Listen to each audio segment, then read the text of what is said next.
Hey, it's boy NG Gavin back with another Pi video. In this video, I'm going to just talk a little bit about Pi, the price, and the rumors of like a pegged contract concealed somewhere within the Pi development. There's all these things coming out. It's because the price is going down, so people are like trying to figure out the reason why this is happening and why people are dumping, or they're trying to just rack their brain, and I guess they just start to panic, or I don't know, but I'll just give you my thoughts on it. Okay, so let's roll that intro and let's get in the video.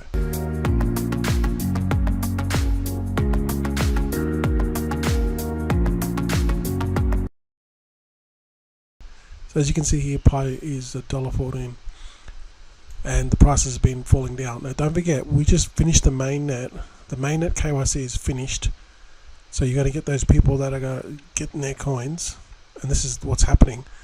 And also don't forget, prior to that, 14 days prior to that, so we've had two consecutive, they've been announced, the mainnet, and then they gave an extension. So these throughout the last month and 6 months, people are being, as people released their coins initially, a month ago, and then they gave them an extension. People are now selling off, and that's why this is going down, because they're getting their coins, right? They've waited 5 years and they're getting their coins. So what are they going to do? They're going to sell. That's why this price has gone down. But what I've also noticed is the supply is circulating supply is depleting. So that means that this supply is getting taken out of the actual circulating supply,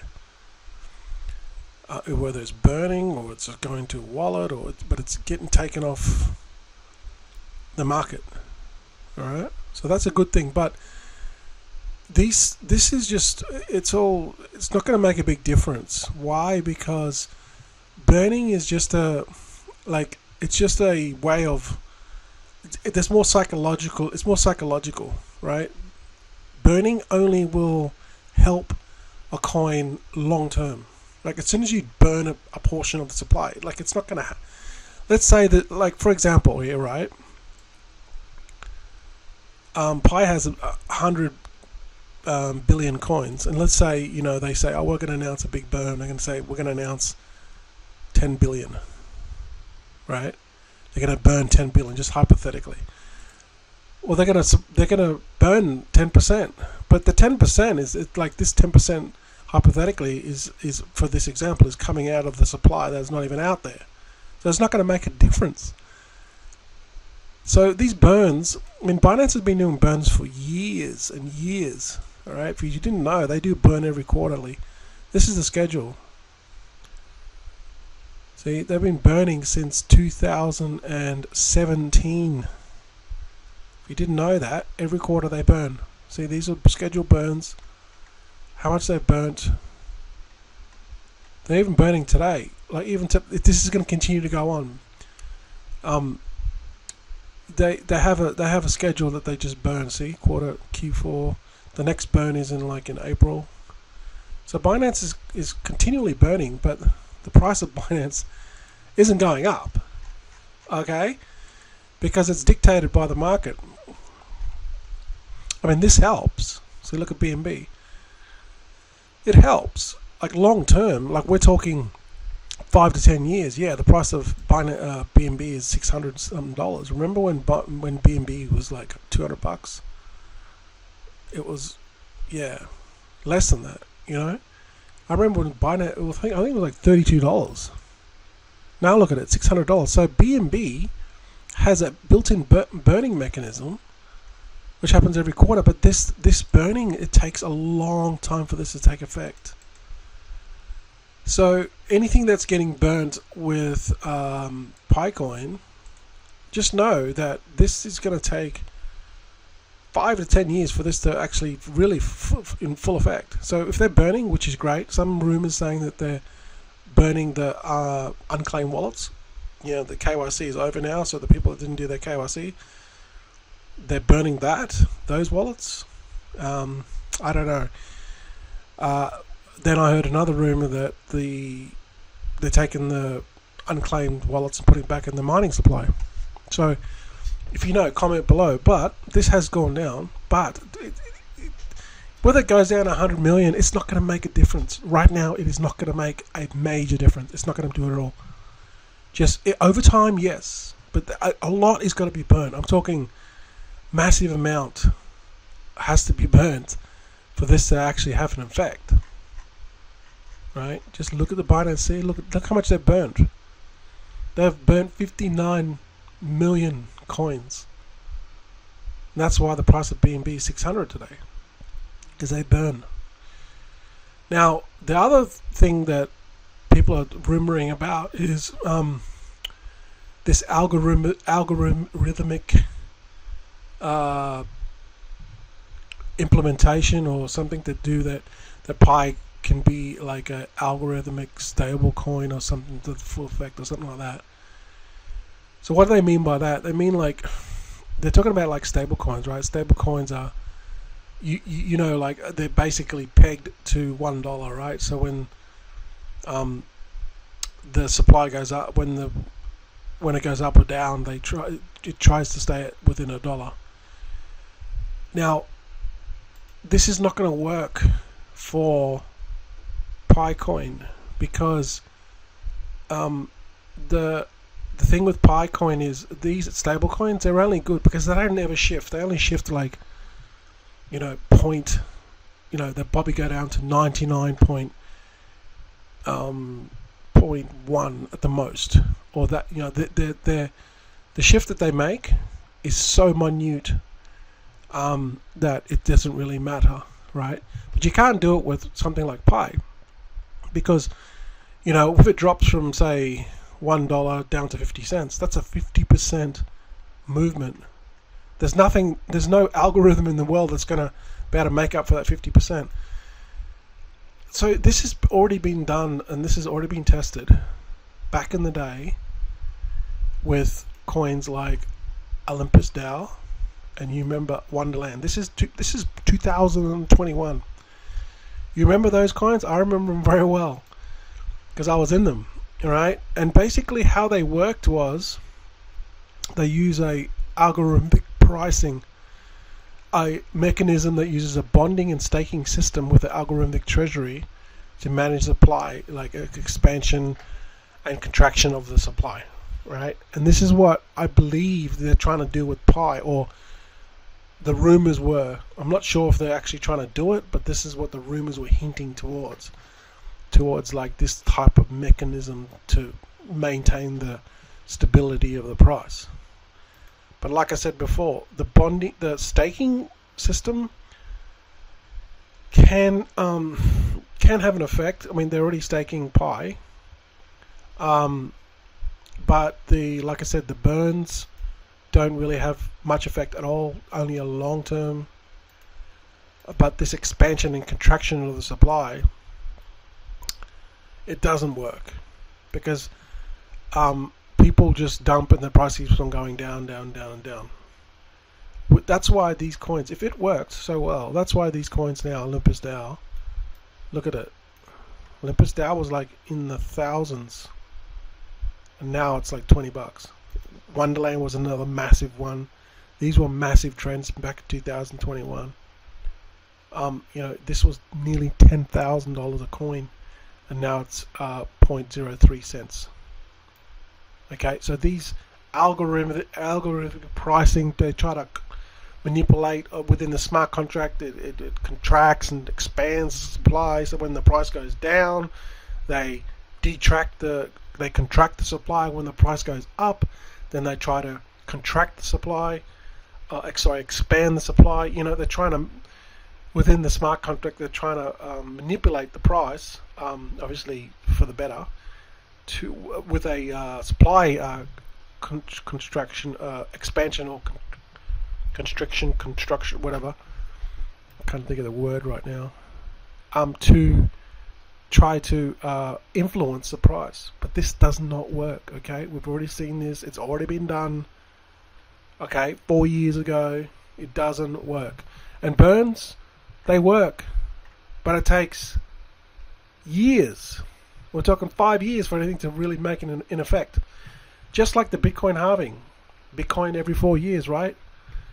It does have an effect, but Bitcoin takes, like, based off the data I was seeing, it takes about 1 year for the Bitcoin halving. This is when Bitcoin is halved, and half of the Bitcoin is given in rewards. The rewards is halved. It takes about 1 year for that to take an effect. Now, the supply difference is quite different. The supply remaining supply in Bitcoin is quite small. That's why it takes an effect. The effect is quite apparent, and it only takes like 1 year for it to really kind of set in. But with something that's massive, like even Binance, with their supply is I can't remember, 200 billion, 100 billion, 100 million. Even there with burns, like, what's theirs max? 200 million. Sorry, 200 million. Even with their burns, it does work. Clearly, it works. It's working. Look at it, but it takes a long time. Look at this. See, 2021. It's now 2025. This is what it takes. Like 4 or 5 years for these burns to take an effect. And there's a multiple burns. These are consistent burns every quarter. One little burn like this for Pi, it's not going to make any difference. If they implement something like a Binance where they burn the supply, then yes. Now, if they did this on a quarterly basis, yes, it would take effect. But there's no point burning the tokens that are not in supply. It's not going to really matter. They've got to burn the supply somehow. Buy it back and burn it. That's the only way to do it. You know what I mean? Like the mining supply that is dedicated or put aside for mining, which was 65 billion, I think it's down to 54 million now, 54 billion. If they just take the portion of that which is not even in circulation, they burn that, it's not going to make a difference because it's not in circulation. Right, so the burning has to come out of the circulating supply. The only way to do that is to buy it back and burn it. So you're burning money. Yes, you're burning money. And that's exactly what Binance are doing. They're burning money, but it's working because the price of Binance is going to go up and up and up and up. BNB is going to go up and up and up and up and up. So this is what PiCoin. This is what we're facing here. Okay, so what the verdict is this, in my opinion. This decline as we see in the price. You can't make decisions based off daily or weekly things that are happening. It's the dumbest way to invest, in my opinion. It is. You've got to look at forecasts and think, okay, what is the potential of the project and what will this price be in 5-10 years time? These are the people that think ahead. Think about it. Think about people that bought Bitcoin. What's it going to be in 5 or 10 years ahead? I'm going to hold it, and I'm going to check back in 5 years, and then I'm going to reevaluate, might sell some off, or I'm going to hold it for 10 years. I guarantee now, that would be retired. Okay? So, this is what you've got to do with Pi. You cannot make major financial decisions based off dumbass things that are happening in the current market. You have to look at PiCoin and go, okay, what's it going to be in 5 or 10 years time? 5 years time, can it be a $100 coin? Or can it be a $50 coin? This is how you got to look at it. Right now, we're going to see it, it could go down a little bit more, maybe $1, or could be starting to go back up again. But these are all people selling off. The only way the coin price goes down in any coin is when people sell. And that is happening. That is clearly apparent right now because of the unlocks. People are getting their coins, right? Mainnet unlocks. People, hey, 5 years, I waited 5 years, boom, I want to sell my coins. And you can't blame them. So, I did. And then I bought back in. So, this is what's going to happen, and then all these other things are going to happen. You got the Pi domains, you got other things that will bring value to the project, and then over time this will go up, right? Because the supply is only is like, we're talking 6% of the supply is currently out. 6% is tiny. Now, I already made a video about the exchanges. Bybit is not listing it, okay? And the reason why Binance is not listing it is because, in my opinion, is because they are influenced by the CEO of Bybit, who said Picoin is a scam. I've already done a video on this. Otherwise, Picoin would already be listed. Why isn't it listed? Because they obviously have an issue with it. It'd be listed already. So in my opinion, Bybit is off the shelf. They're not going to list it. And Binance, I reckon they've got to do a deal with Binance, because we need Binance. If Binance doesn't come on board, it's going to be really, really slow. If Coinbase comes to the party, maybe Binance might come to the party, but it's not right now. Bybit is banded, and Binance is, swaying towards Bybit because they're all buddies, right? They're all buddies. They all know each other. So it's a small circle up the top. So, we need Binance. We're not going to get Bybit, so we need Binance and we need Coinbase. If we don't get Binance, it's going to be a slow slug. And if Coinbase comes on board, that'll help. But this is the current state right now. It's gonna, from now on towards to wherever your price targets are, it's gonna be a slow. It's gonna be a, what's the word? Slug. It's gonna be a grind. That's it. It's gonna be a slow grind. All right. So don't expect anything major to happen, unless there's big news, like major news, till the end of the year. All right. So leave your comments below. Thanks for watching, and I'll see you guys in the next video.